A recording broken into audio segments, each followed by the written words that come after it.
Should you work out 3 days in a week? How about 5 days in a week? How about 7 days in a week? More isn't always better.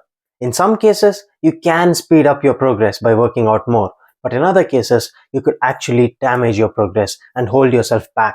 So what's the answer? It depends. And to figure out exactly what is right for you, watch the rest of this video. Alright, I'm a straight shooter. I'll give you the answer that you came here looking for.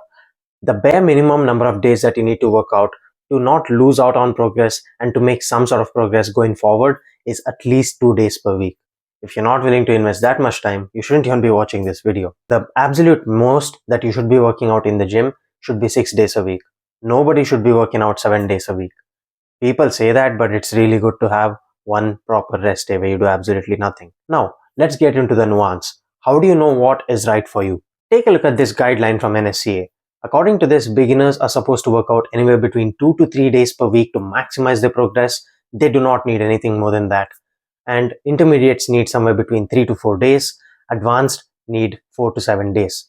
Now, how do you classify beginner, intermediate, and advanced? The definitions vary. Different textbooks say different things, different coaches say different things, but this is how I like to keep it simple. Anyone that has worked out for less than 6 months consistently is a beginner. I'm not talking about I started working out 6 months back and then I worked out for 2 weeks, but then I had to travel, so I took 2 weeks off, and then I worked out for 3 weeks and then I took an entire week off. I'm not talking about that. 6 months of being committed to a proper training program and then getting past the phase of your newbie gains. Once you're past that, you're not a beginner anymore. You're an intermediate, trainee, or athlete, and that would last anywhere between 6 months of proper training to 2 years of consistent proper training. And beyond that, you can consider yourself entering the advanced category. And keep in mind, once again, I'm not talking about how long you've been training for. I'm talking about the total cumulative training time that you've put together. That's what matters.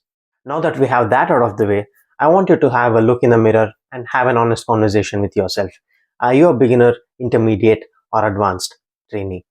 Once you have that answer, then we can move on to what kind of training split that you should be following to maximize your results. Now, if you're training anywhere between 2 to 3 days per week, in this case, you should be training with a full body split. And that means training every major muscle group of your body within the same training session. By doing this, you're stimulating each muscle to work twice or thrice per week, which is maximizing your training time and efficiency, by which you can get stronger with limited time that you're putting in the gym.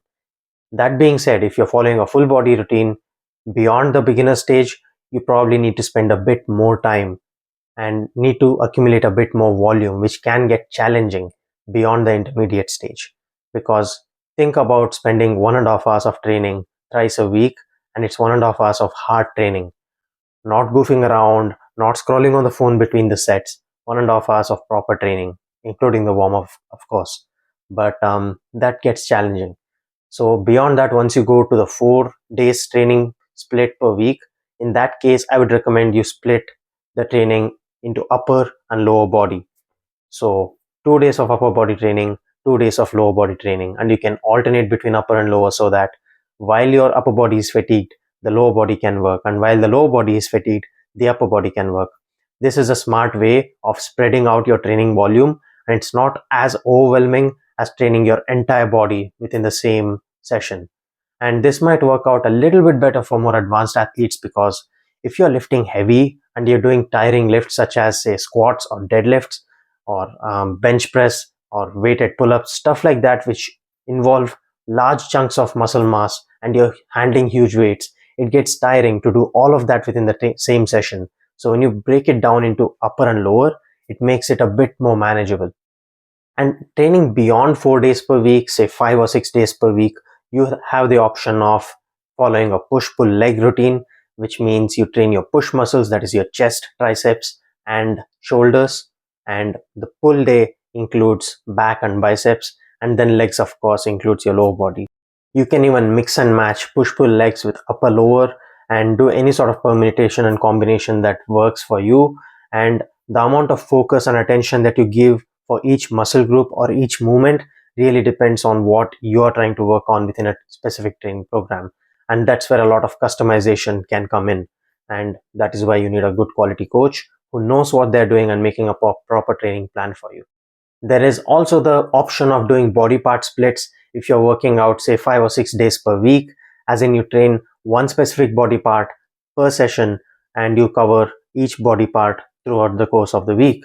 And in this case, one of the disadvantages is that you're only training each body part once per week, you're only stimulating it once, which does not really maximize the effectiveness with which you can build the strength and muscle for a given body part, because science shows that you need to target each muscle group twice or thrice per week to maximize the effectiveness of training. But the advantage is that when you train one body part per session, you can really maximize the volume on it, which can be useful if you're more advanced and you have a lagging body part that you really want to grow and get stronger. In that case, you can have some specialized focus on a weaker body part. In that case, a body part split might make sense.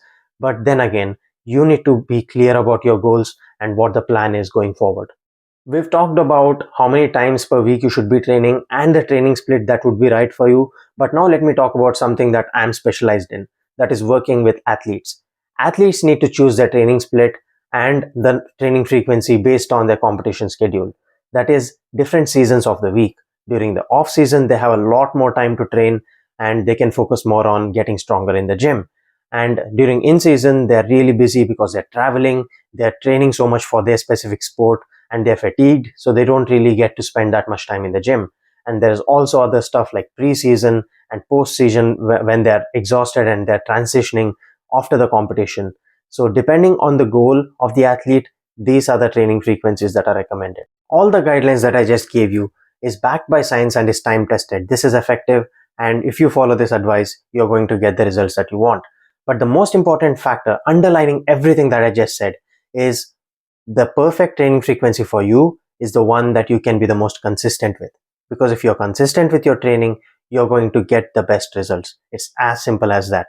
If you commit to a 6-day or 5-day training split per week and you're missing out 2 of those sessions consistently, then you're not really getting the best work done now, are you?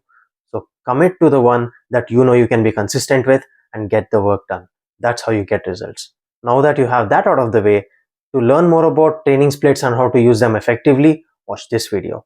And until next time, take care, stay hungry.